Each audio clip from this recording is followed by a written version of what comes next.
با برنامه خبری و تحلیلی اخباری آزادی خوش آمدید. برنامه رو من مومین احمدی گردانندگی می کنم. امروز 21 ایول است. سرخط خبرهای برنامه. جوانی تاجیک را که از سوریه برگشت و در تاجیکستان عفو شد در آلمان با گمان عضویت در سازمان تندروی داعش بازداشت کردند. لیمیت برق در تابستان گرم. ساکنان در شمال تاجیکستان از محدودیت نیروی برق در فصل تابستان شکایت میکنند. 3 ساعت، 1 ساعت هر خیل. حاضر با همین خیل که 1 مینوت میکشند باور میکنند بتون به توای تکنیک ما میسوزد. تاجیکستان به واردات ماشین های کهنه دیگر راه نمیدهد. از سال آینده تنها ماشین های به تاجیکستان راه مییابند که از سال 2013 به این طرف استحصال شده‌اند. право خریدگیان ای همین зависит میکنه که авария و دیگر همین سبب میشه. ای ماشین فرق نداره که وای 90 سال 2000 سال. یک جوانی تاجیک که پس از بازگشتش از جنگ‌های سوریه در تاجیکستان عفو شده بود در آلمان برای عضویت در سازمان تندروی داعش بازداشت شده است. باباجان قربایفی 38 ساله ساکن شهر وحدت سال 2016 از سوریه به تاجیکستان برگشته بود. نشریه آلمانی بیلد نوشته است که او را روزی 27 میلیون بازداشت کردند و دادستانی میونخن پرونده او را برای عضویتش در داعش بررسی میکند. خویشاوندان قربایف در تاجیکستان امروز بر رادیو آزادی گفتند او 2 سال پیش از طریق اوکراین به آلمان رفت و آنجا درخواست پناهندگی کرد ولی درخواستش رد شده است. معلوم نیست که او را برای پیش عضو داعش بودند بازداشت کردند یا جنایت دیگری در آلمان کرده است. باباجان قربایف سال 2016 در صحبت با رادیو آزادی گفته بود که 8 ماه در سوریه سرباز داعش بود ولی از آنجا فرار کرد. او را مقامات برای پشیمان شدنش عفو کرده بودند. در یک ماه اخیر این 6مین شهروند تاجیکستان است که برای عضویت در داعش در آلمان بازداشت می شود. با گفته مقامات تاجیکستان از زمان ظهور داعش در سال 2013 بیش از 2000 شهروند تاجیکستان به سوریه و عراق رفته به صف گروه‌های تندروی تروریستی و بخصوص داعش پیوستند. در این میان صدها نفر کشته و زخمی شده، تعدادی را هم به تاجیکستان برگرداندند. و مقامات تاجیکستان تصمیم دارند که از سال آینده دیگر ماشین های کهنه را به تاجیکستان راه ندهند. بر اساس طرح قراری که تهیه شده است از سال 2024 تنها واردات ماشین های به تاجیکستان اجازه داده خواهد شد که از سال 2013 به این طرف استحصال شدند. همکارم براد یوسفی و علیشیر ظریفی این موضوع را پیگیری کردند. اساس برای تهیه این قرار زیاد شدن صدمه‌های مرگبار با شرکت ماشین‌های کهنه و آلوده‌شوی هوا از استفاده این تعداد ماشین‌ها گفته می‌شود. برخی رانندگان که هر روز با صف‌های طولانی روبرو می‌شوند از این تصمیم حکومت جانبداری می‌کنند. اکنون وایم اکولوگرام با فکرم وایم میشه برای که ماشین‌های نو موتورشون چه که نوتر هم با ویخلاپی وایم کمتر وایم میشه. برخی دیگر از رانندگان بر این باورند که تنبشوی‌های طولانی و صدمه‌های مرگاور ربط به کهنه بودن ماشین ندارد. همین آدمایی که سواد ندارند، право خریدگیان، ای همین зависит میکنه که авария و دیگر همین سبب میشه. ای ماشین فرق نداره که وای 90 سال 2000 سال سوز باشه هر کدای میگردی این سببش نمیشه. در آغاز سال 2018 حکومت تاجیکستان ورود ماشین‌های استحصالشان تا سال 2005 را منع کرد. تاجرانی که با واردات و فروش ماشین‌ها در تاجیکستان مشغولند با آوردن مثال از این قرار میگویند این تصمیم باعث به مراتب بالا رفتن قیمت ماشین‌های کهنه و دسترسی ساکنان را به خرید ماشین محدود می‌کند.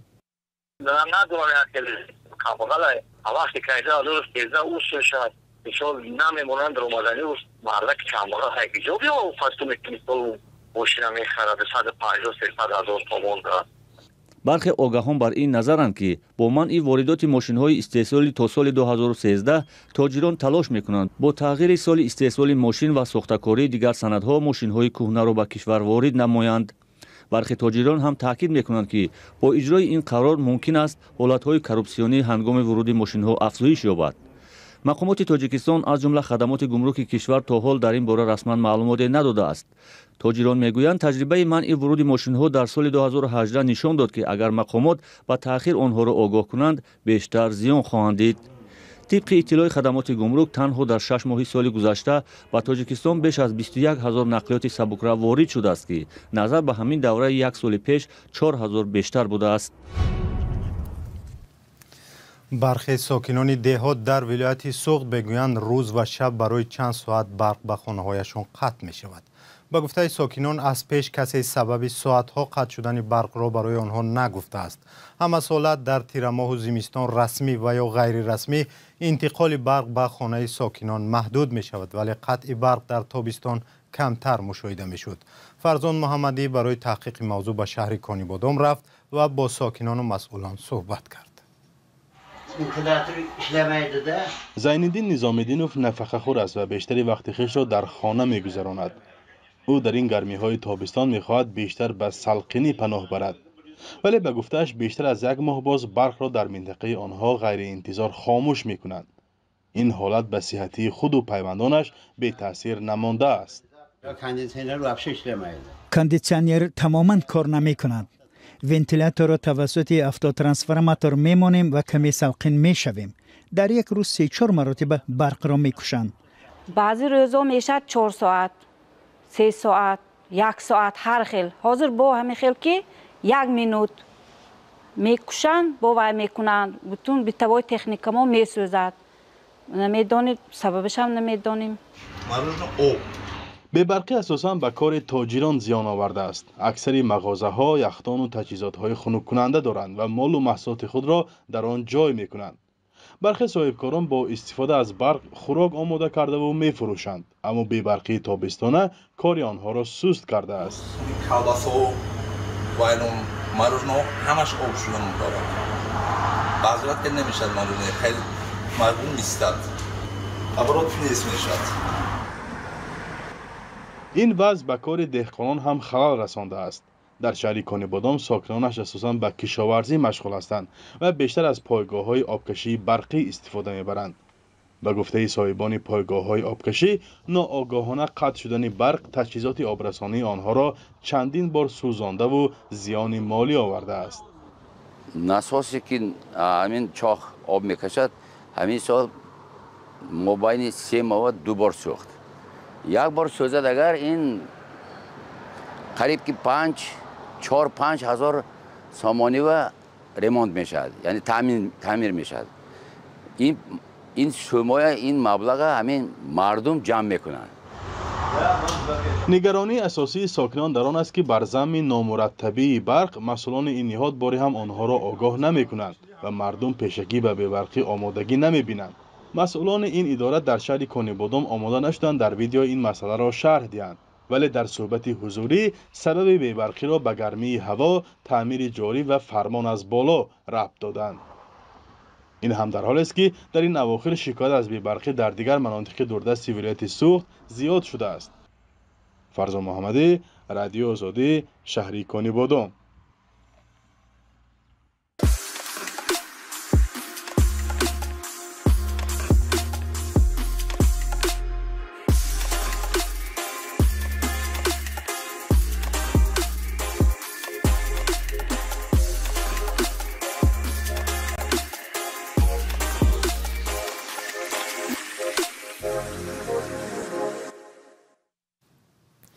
و خبری از اوکراین.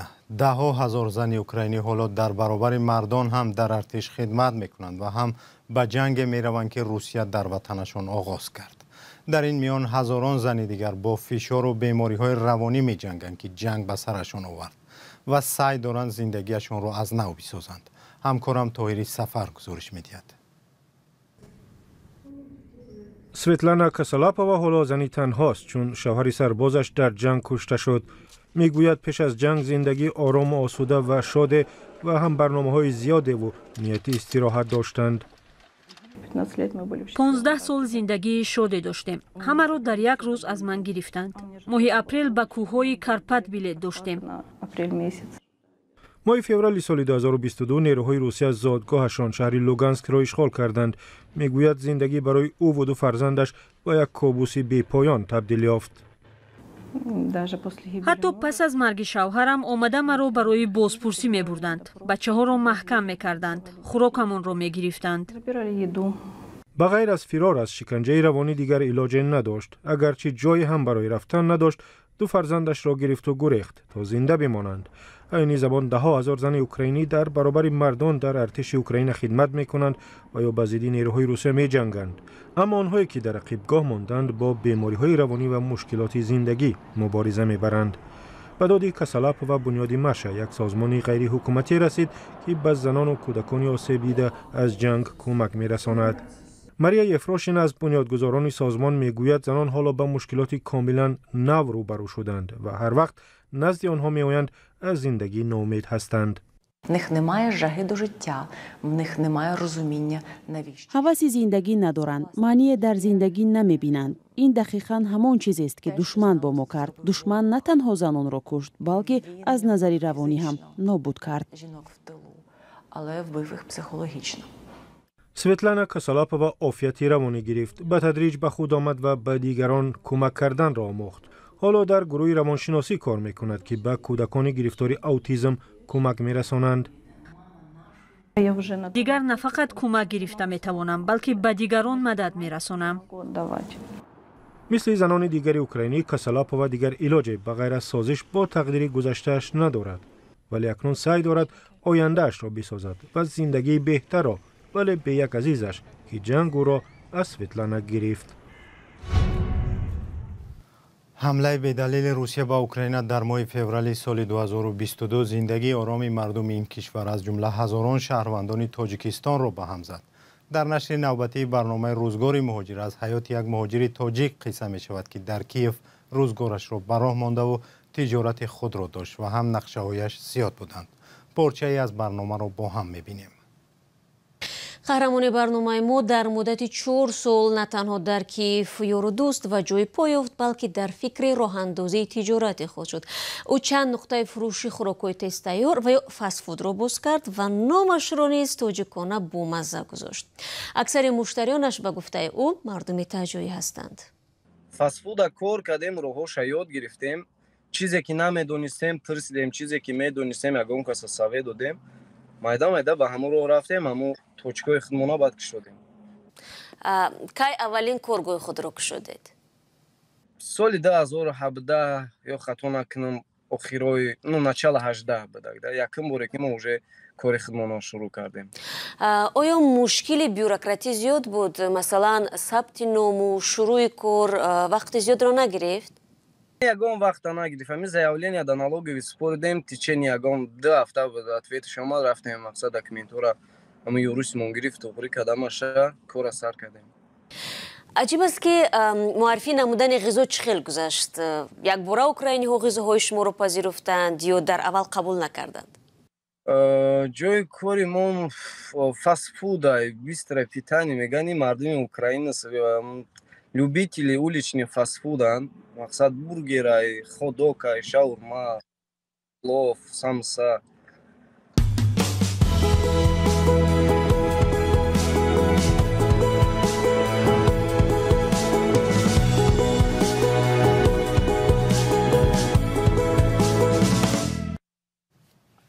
بینندگان عزیز، روزگار مهاجر صبح روز شنبه 22 ایول در همین کانال آزادی ویدیو یوتیوب و صفحه‌های رادیو آزادی در شبکه‌های اجتماعی نشر می شود.